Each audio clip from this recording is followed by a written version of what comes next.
Hello చెప్పమ్మా. ఏమేమి పథకాలు అందుతున్నాయండి? ఏం పథకాలు ఏమి ఇలేదే, నాకేం పథకాలు ఇలేదే. ఏమి రాలేదండి. మీరు గవర్నమెంట్ ఎంప్లాయా సార్? కాదే. మరి ఏమన్నా జాబ్ చేస్తున్నారండి? చేయలేదే. మరి ఎందుకని రాలేదండి? మీరు అప్లై చేయలేదా? నేనేం అప్లై చేయాలి, నాకేం పథకాలు రాలేదు. మీరు ఏం అప్లై చేయలేదు, మీకు ఏమీ రాలేదండి. ఏమి రాలేదు. Okay sir. మళ్ళీ ఇలాంటి మంచి పథకాలు రావాలంటే జగనన్నను మళ్ళీ సీఎం గా గెలిపించడానికి ఫ్యాన్ గుర్తుపై మీరు ఓటు వేసి విక్రమ్ రెడ్డి గారిని అత్యధిక మెజార్టీతో గెలిపించాలని కోరుకుంటున్నామండి. జగనన్న ఓటేస్తే ఆంధ్రప్రదేశ్ ప్రజలు అడుక్కు తినాలి. ఈసారి అడుక్కు తినాలి, అది తెలుసుకోండి. జగనన్న ఓటేస్తే ఆంధ్రప్రదేశ్ లో అడుక్కు తినాలి. ఒక్కడిని అభివృద్ధి చేశాడా? పోలవరం ప్రాజెక్టు నాశనం చేశాడు. అమరావతి రాజధాని నాశనం చేశాడు. అన్నమయ్య ప్రాజెక్టు కూల్చి పారేశాడు. ఉన్న అమరాజా కంపెనీ ఉంటే వాళ్ళని తరి పారేశాడు. ఉన్న కంపెనీలను సాఫ్ట్వేర్ కంపెనీలు తరి పారేశాడు. ఈ దరిద్రుడు ఉంటే మళ్ళా మనం నాశనం అయిపోతాం. ఆంధ్రప్రదేశ్ లో బీహార్ కన్నా హీనంగా తయారై ఉన్నాం. ఇప్పుడు మళ్ళా వాడి కోటేమంటున్నారంటే మిమ్మల్ని ఏమనాలో నాకు అర్థం కావడం లే. ఒక మంచి పని చెప్పండి, వాడు చేసిన మంచి పని. అధికారం ఇచ్చిన తర్వాత ముఖ్యమంత్రి అయితే ముఖ్యమంత్రిగా ఒక మంచి పని చెప్పండి. పంజారం తప్ప ఏదైనా ఒక అభివృద్ధి ఉందండి? పంజారం ఎవడని పనికి మనలో కూడా చేస్తాడు. పంజారం ఏదండి? అభివృద్ధి ఏదండి?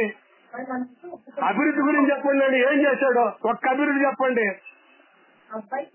సార్ చాలా మంది పథకాలు పథకాలు కాదు కదండి, అభివృద్ధి కదా కావాలి. పథకాలు ఏంటి? పనికి మనలో కూడా ఇస్తాడు పథకాలా? అభివృద్ధి ముఖ్యం. అభివృద్ధి ఉంటేనే దేశం బాగుపడుతుంది, ఉద్యోగ ఉపాధి అవకాశాలు వస్తాయి. ఇది వదిలిపారేసి దరిద్రం పట్టుకునేది ఈ రాష్ట్రానికి. దరిద్రం ఒక్క ఛాన్స్ ఇస్తే నాశనం చేసి పారుతాడు ఈ రాష్ట్రాన్ని. ఉద్యోగం లేదు, సద్యోగం లేదు, కంపెనీలు లేవు. నాశనం చేసే వాడికి మీరు మళ్ళీ ఓటేమని అడుగుతున్నారంటే మిమ్మల్ని చూసి నేను జాలిపడాలా లేక సిగ్గుపడాలా అర్థం కావడంలే. ఎవడైనా ఓటు అడిగే ముందు ఇదిగో ఈ 5 సంవత్సరాల్లో ఈ అభివృద్ధి చేశారు అని చెప్పి ఓటు అడుగుతారు. కానీ మీరేమడుగుతారు తెలుసా? పథకాలు ఇచ్చే ఓటేయండి. పథకాలు ఏమి? కరెంటు బిల్లు ఎన్నిసార్లు పెంచారు, ఇంటి పన్ను ఎన్నిసార్లు పెంచారు, డీజిల్ ఎన్నిసార్లు పెంచారు, పెట్రోల్ ఎన్నిసార్లు పెంచారు, బస్ ఛార్జీలు ఎంత పెంచారు?